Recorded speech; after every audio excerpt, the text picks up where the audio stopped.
Assalamualaikum warahmatullahi wabarakatuh. Saya Triuni Rahayu dari Farmasi 18B.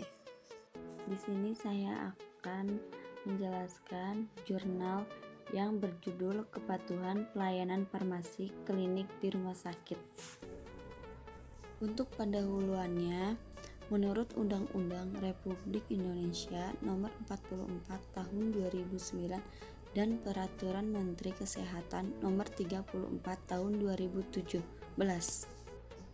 Rumah sakit adalah institusi pelayanan kesehatan yang menyelenggarakan pelayanan kesehatan perorangan secara paripurna, yang menyediakan pelayanan rawat inap, rawat jalan, dan gawat darurat.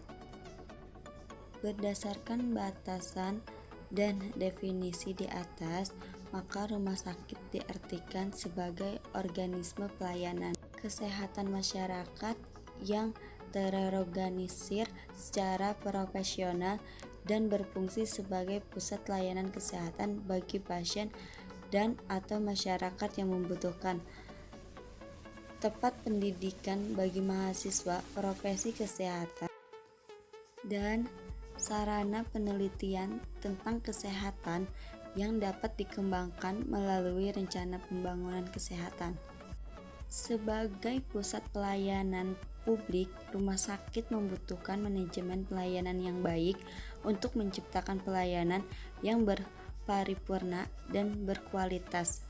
Manajemen merupakan seni dan ilmu perencanaan, pengorganisasian, penyusunan, penyarahan, dan pengawasan sumber daya manusia untuk menciptakan tujuan yang telah ditetapkan. Untuk standar pelayanan kefarmasian di rumah sakit meliputi dua hal penting, yaitu pengolahan sediaan farmasi, alat kesehatan, dan bahan medis habis pakai, serta pelayanan farmasi klinik. Dengan pelayanan farmasi klinik menjadi salah satu pelayanan yang berorientasi dan bersinggungan langsung dengan pasien. Yang kedua, ada metode penelitian yang digunakan dalam peneliti ini bersifat kualitatif dengan pendekatan deskriptif.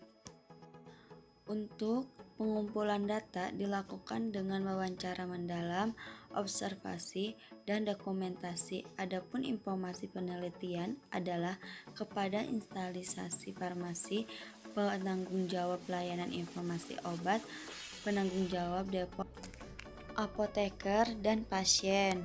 Teknik analisis data yang digunakan untuk pengolahan data kualitatif berupa data, observasi, dokumentasi, dan wawancara adalah analisis interaktif. Ketiga, ada hasil penelitian.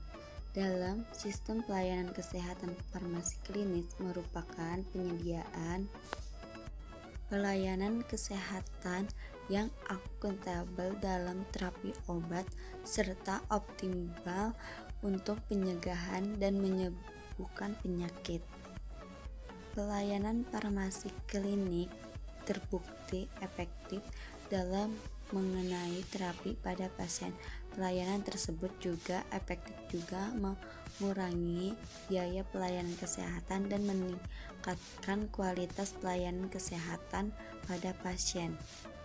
Hal tersebut terutama dapat diperoleh dengan melakukan pemantauan resep dan terapi obat serta pelaporan efek samping obat yang terjadi. Pelayanan farmasi klinik yang optimal terbukti dapat menurunkan angka kematian di rumah sakit secara signifikan. Apabila ditemukan masalah terkait obat atau adanya ketidaklengkapan dan tidak jelas resep, maka harus dikonsultasikan kepada dokter penulis resep. Untuk keempat, ada pembahasan. Dalam pelaksanaan terdapat 11 indikator dalam pelayanan farmasi klinik yang pelaksanaannya sebisa mungkin dilakukan secara optimal untuk dapat menurunkan angka kematian di rumah sakit secara signifikan. Layanan pengajian dan pelayanan resep dilakukan untuk penjagaan terjadinya kesalahan dan pemberian obat. Pada pelaksanaan pengajian resep, apoteker harus melakukan pengajian resep sesuai persyaratan administrasi, persyaratan farmaseutik, dan persyaratan klinis baik untuk pasien rawat inap maupun rawat jalan. Untuk yang kelima, ada kesimpulan dan saran. Untuk pelayanan standar kelima, ada kesimpulan dan saran tentang standar pelayanan kefarmasian di rumah sakit sudah dilakukan dengan baik di kesebelasan parameter pelayanan farmasi klinik yang ada di RSUP.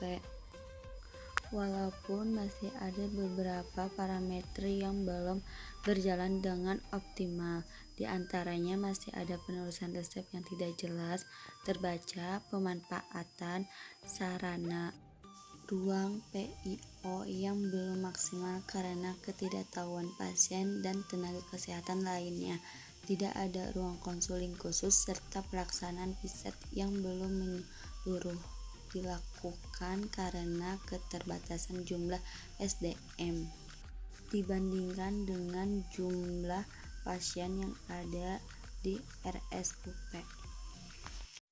Jadi itu informasi singkat dari saya, mohon maaf atas kekurangannya. Terima kasih. Wassalamualaikum warahmatullahi wabarakatuh.